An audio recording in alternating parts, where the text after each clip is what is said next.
आपल्याबरोबर उदय सामंत जी मंत्री आहेत. सर, व्हिडिओ प्रकरणाकडे कसं बघताय आणि त्यातून व्हिडिओ प्रकरणातून आपल्याच आमदारांनी थेट तटकरेंचं नाव घेतलंय? व्हिडिओच्या बाबतीमधली स्पष्ट भूमिका महेंद्र दळवींची ही आहे की त्याची सखोल चौकशी झाली पाहिजे. चौकशी झाल्यानंतर त्या चौकशीमध्ये जे काही येईल ते महाराष्ट्राला कळेल. पण त्यांनी स्पष्ट भूमिका अशी घेतली की त्याच्यामध्ये माझा कुठेही जरी सहभाग दिसला तरी मी राजकीय निवृत्ती घ्यायला तयार आहे. एवढं धाडसानं ते सांगतायत. त्याच्यामुळे ह्याची चौकशी झाली पाहिजे. त्यांनी मुख्यमंत्री देवेंद्रजी फडणवीस साहेबांना ही विनंती केलेली आहे आणि त्याच्या चौकशी आणि ते सगळं बाहेर येईल. तटकरे त्यांनी थेट नाव घेतलं आपल्या आमदारांनी की तटकरेंनी केले थेट नाव घेतलं? सर,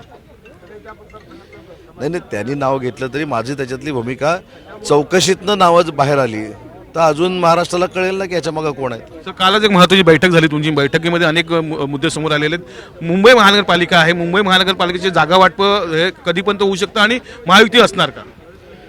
मुंबई महानगरपालिका असू दे किंवा 29 बाकीच्या महानगरपालिका असू देत, या सगळ्यामध्ये कुठच्याही परिस्थितीमध्ये महायुतीनंच समोरं जायचं आहे अशी भूमिका माननीय एकनाथ शिंदे साहेबांनी पुन्हा एकदा मांडलेली आहे आणि त्याच्यातनं आम्ही पुढे जाणार आहोत. जागा वाटप वगैरे काय कधी अजून पुढचा टप्पा आहे ना, तो पुढचा टप्पा आहे.